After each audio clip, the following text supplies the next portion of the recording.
But there's a step that I want to share with you that, I haven't really shared anywhere. And this next step, once you have the idea from the topic plus format, this is something that a lot of people miss that is super duper important that you also really want to think about when you're creating your video idea, and that is the execution of the video, right? And this is the script, or like exactly how you deliver it, because everyone talks about how to come up with video ideas, but really I believe a strong video idea is only as strong as your way of executing it. So most people only think about title and thumbnail and not have a vision for how the video can be executed.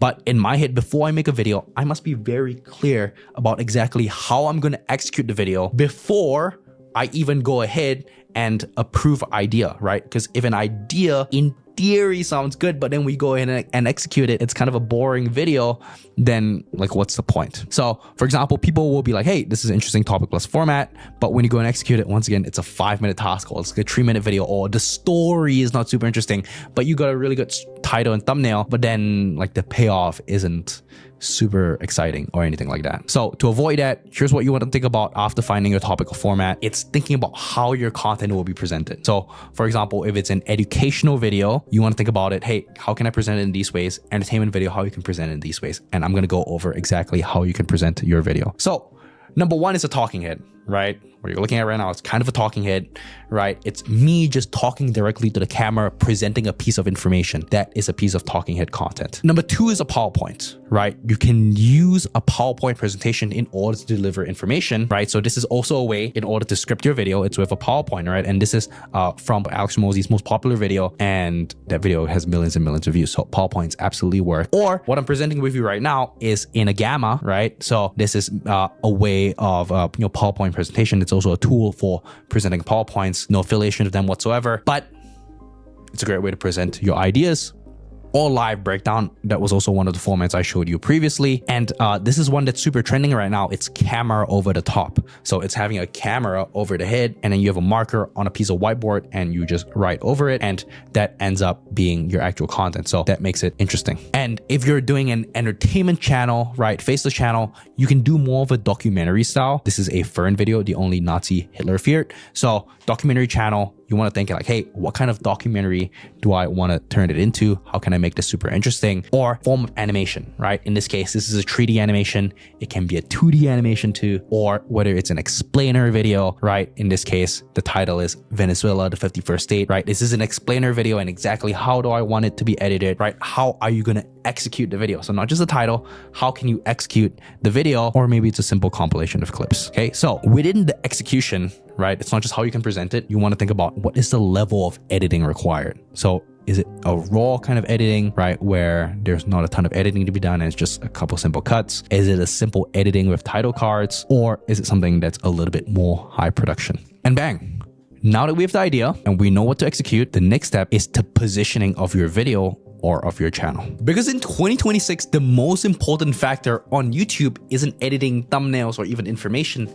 It's the positioning of your video, okay? Once again, good information isn't enough anymore, okay? There was a time when posting solid educational content was enough to grow, and that era is over. Because you're not just competing with YouTubers right now, you're competing with AI tools like ChatGPT and Claude, okay? And if someone just wants information instantly, they will go to ChatGPT and they'll go to Claude, okay? But the goal with the entertainment or the education that you provide is that it's coming from you. It's positioned in the correct way, okay? Not positioned in a way so that Claude or ChatGPT will, be able to like summarize it, right? Or will be able to give you the exact same information. It has to come from you with the right positioning, okay? And positioning is what makes people listen, okay? And really it has to be framed in the right way so that they listen to you and not an infinite number of alternatives, okay? So you got to think about the framing. So for example, over here, there's this guy called Jeremy Haynes. If you guys don't know him, right, he's the paid ads funnel scaling guy for people who are already at a high level, who want to hit $1 million a month. So when he came in and when he created his YouTube channel, it absolutely crushed because all of the competitors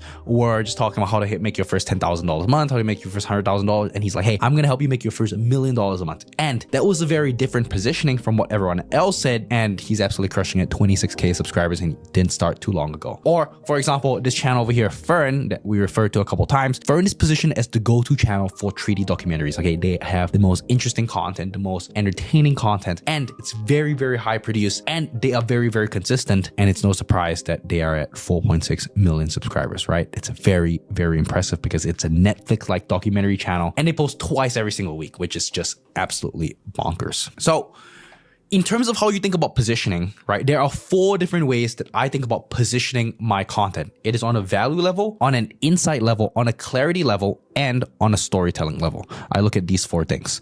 So first way that I think of positioning my content is on a value level, okay? And that's to drop more sauce than your competitors, and it's to teach something that your competitors haven't really thought yet. So when Alex Hormozi came into the market to talk about, how to grow a business, he was talking about how to position your offer, right? And he said offers king because his very first book was $100 million offers, whereas everyone else was talking about leads, right? So you can see here, the value that he was giving was completely different. Not completely different, but the value that he gave was different and distinct from the competition. And it was some advice that people really needed to hear. So on a competition level, the actual content that he put out was much higher quality than what everyone else put out. And that allowed him to out-sophisticate the market and actually perform alongside really great volume with his video. So if you're in a very competitive niche, this is generally pretty hard. But if you're in a niche where there's not a lot of competitors and you can outcompete on the information or on the value, then you can absolutely do so, right? But you want to make sure that, once again, the content isn't positioned so that it can be replaced with ChatGPT or with Claude, right? This must be insightful information. So, or number 2 is on an insight level. Okay, so for example, this guy over here, Jeremy Haynes, as I mentioned, right? Insight being learned and earned experience from years in the game. So Jeremy came in as one of the only people talking about how to help people hit their first $1 million a month, right? And that was a totally different perspective, a totally different level of insight, because if you're going to go ahead and explain what a Facebook ads update is or Andromeda update, right, from No Name Joe Schmo, no one's going to really listen. But if you explain the Andromeda update from the perspective of someone who's generated $100 million on Facebook ads, then it's going to be totally different, and the framing of the content will be different. And it's just like saying, if Warren Buffett would give you financial advice, you'd much more listen compared to your uncle giving you financial advice who's completely broke, right? So it is the insight level that it provides that makes you listen to someone like that and makes it irreplaceable. The positioning of the content is much better compared to what everyone else is. Or for example, like me, I'm going to explain to you how to write YouTube scripts after writing 1,000 scripts. Then yeah, right? Also super duper important. Or next is on the clarity level, right? Because sometimes ChatGPT or Claude will have difficulty articulating a certain idea, or a lot of your competitors will very poorly articulate a certain idea. And the reason is because everyone's brain rotted and nobody really knows how to speak good English or be able to explain a concept simply. So if you can explain a concept better than how other people can explain it, people are 100 times more likely to trust you. So this channel over here, the 2008 financial crisis explained like you're 5.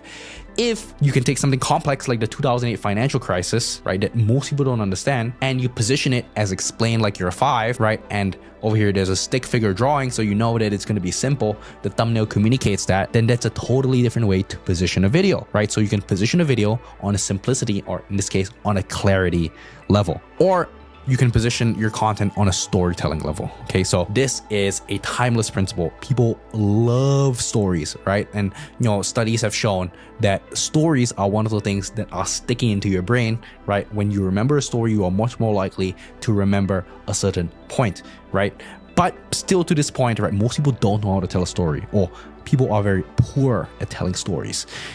Once again, because everyone is brain rotted. So really, if you can explain a concept with a personal story that adds credibility, your content will be 100 times more entertaining, and it substantially improves the clarity of your content. Okay, so for example here, Leila Hormozi, whenever she explains a certain concept, right, it's a lot clear, right? Because she tells a story with it. So when you kind of watch her videos, you can see that, hey, she starts with a story and then she tells you what the main lesson is and exactly how you can apply it to your life, right? So all of her videos are all storytelling based, and she has tons of stories because she works with tons of clients, tons of companies, and she has, no shortage of stories, and she does a really great job in terms of differentiating herself with her storytelling.